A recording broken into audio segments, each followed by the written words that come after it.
The shop Elior inherited from his father was not grand, but it held a strange magic, one made not of spells, but of patience, precision, and time itself. Tiny tools were arranged in careful rows. Wooden drawers held gears of every metal and size. Dusty shelves carried clocks that ticked with different personalities, some quick and energetic, others slow and contemplative. Elior had always been gifted. Visitors who saw his hands work often said he must have been born with gears instead of bones. He could open a pocket watch, examine its heartbeat, and understand instantly what was wrong. But talent is only half a blessing. The other half can become a curse. Elior was impatient. If a task didn't excite him, he drifted.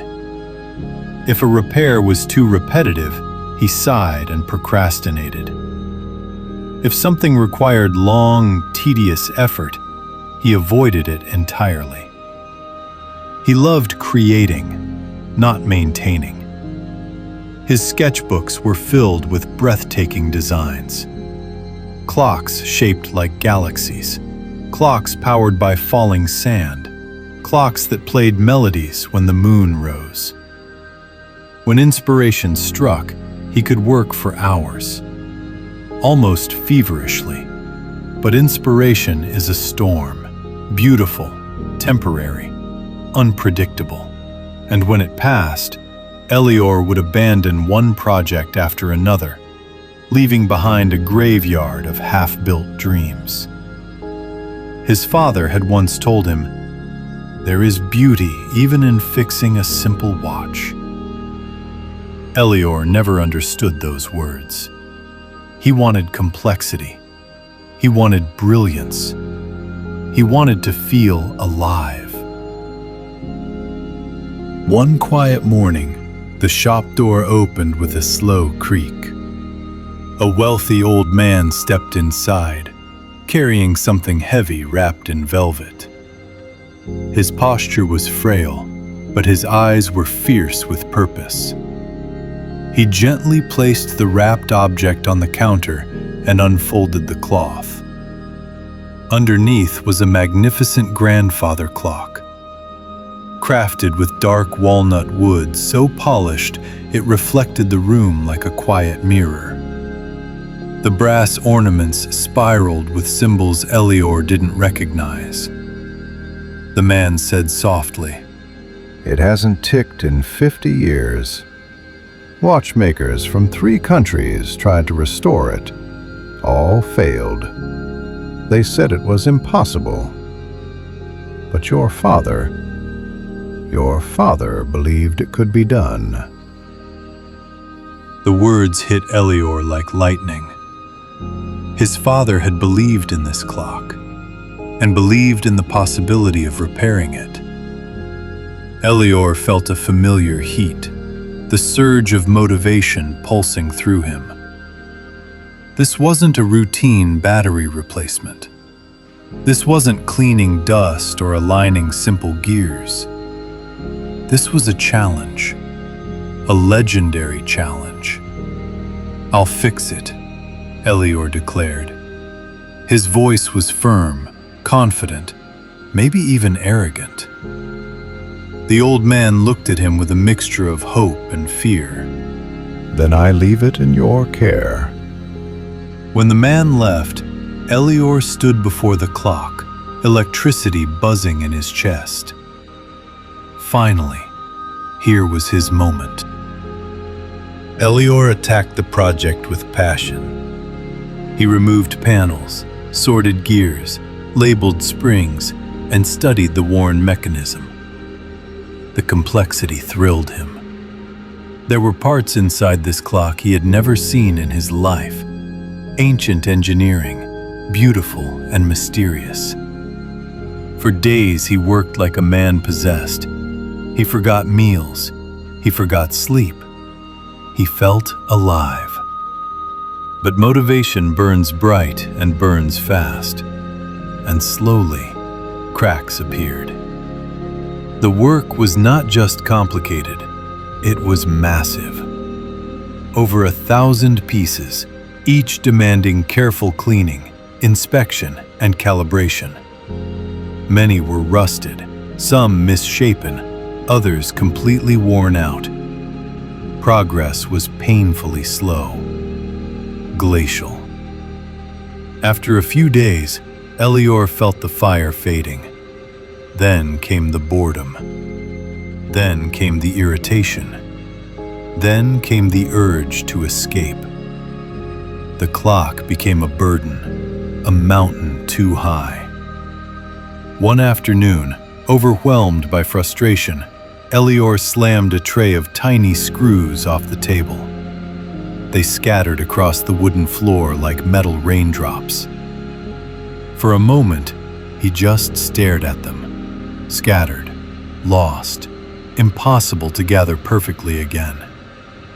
It looked painfully similar to every project he had ever touched, a beginning without an ending, a spark without a flame.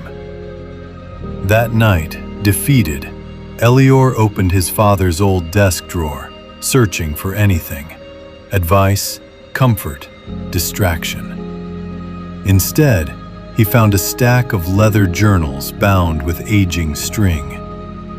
They were his father's work logs. He opened the first journal, expecting brilliance. Instead, he found entries that looked painfully ordinary. Cleaned pocket watch for Mrs. Turner. Took longer than expected. Needs patience. Worked 6 hours on Mayer's clock. Progress was small but steady. Failed to fix the regulator today. Will approach with a fresh mind tomorrow. There were hundreds of pages like this. Simple, humble, disciplined. No drama, no sparks of genius, just consistency. Then, at the end of one journal, a single line stood alone. A craftsman's greatness is not measured by inspiration, but by dedication. Motivation is a visitor. Discipline is a lifelong companion. Elior read that line 5, 6, 10 times. His father had been a master not because he was brilliant, but because he showed up every day, even when tired, even when discouraged, even when bored. For the first time, Elior understood the difference. Motivation pushes you once. Discipline pulls you forever. The next morning, Elior created a rule for himself. 4 hours every morning, no matter what. No excuses, no negotiation. He didn't wait for inspiration. He didn't hope for excitement. He simply showed up and worked. The first week was torture. He had to fight against every instinct he had. His urge to quit, his need for excitement, his addiction to novelty. But something strange began to happen. The more he showed up, the easier showing up became. He began noticing small joys, the satisfying click of perfectly aligned gears, the glow of metal after careful polishing, the elegance of tiny mechanisms coming back to life. Discipline reshaped him. Slowness was no longer his eternal. Repetition no longer felt like prison. Silence no longer frightened him. He wasn't just fixing a clock. He was fixing the restless, impatient part of himself. Weeks passed. His confidence grew. Not the cheap confidence of motivation, but the deep, steady confidence born from effort, repeated day after day. 3 weeks later, In the quiet of the morning, Elior found it. A single tooth, bent on a tiny gear tucked deep inside the mechanism. Invisible to any rushed watchmaker. Visible only to someone patient enough to look again and again and again. He repaired the tooth, polished the gear, and reassembled the entire mechanism with reverence. Finally, he hung the pendulum, held his breath, and pushed it gently. Silence. Then, tick, tock, tick, tock. The clock awakened after 50 years of silence. The sound filled the shop like a heartbeat returning to a long-lost body. When the old man returned, Elior guided him to the clock without a word. The man placed his trembling hand on the walnut surface. His eyes glistened. He whispered, I haven't heard this sound since I was a boy. You haven't just restored a clock. You've restored time itself. Elior felt pride, but it wasn't the wild, fiery pride motivation gives. It was calm, stable, deep. He realized his father had been right. Greatness isn't born in storms. It's carved minute by minute in quiet rooms with steady hands. Motivation is lightning, beautiful but brief. Discipline is the sunrise, steady, inevitable, life-giving. If you rely on motivation, you'll start many things but finish few. If you rely on discipline, you'll complete even the hardest tasks, one small step at a time. The world doesn't reward sparks. It rewards consistency. The unseen hours, the silent work, the daily promise you make to yourself and honor again tomorrow. Elior didn't just repair a clock. He repaired the pattern of quitting that had followed him his whole life.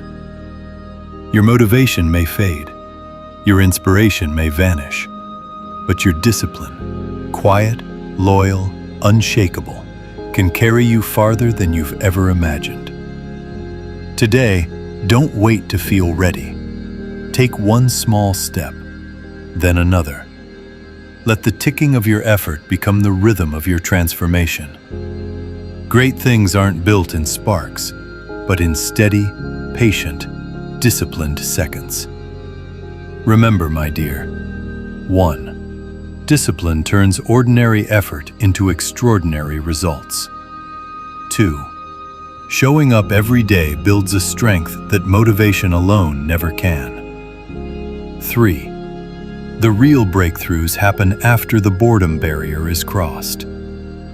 4. Consistency quietly shapes you into someone unstoppable. 5. When you choose discipline, you choose growth over comfort. 6. Greatness is built in small, repeated actions, not rare bursts of energy. 7. Discipline is the ultimate power because it keeps you moving when motivation disappears. I'm glad you stayed with us till the end. If you want to hear more motivational stories and keep improving your English with us, make sure to subscribe and stay connected. Great things are coming.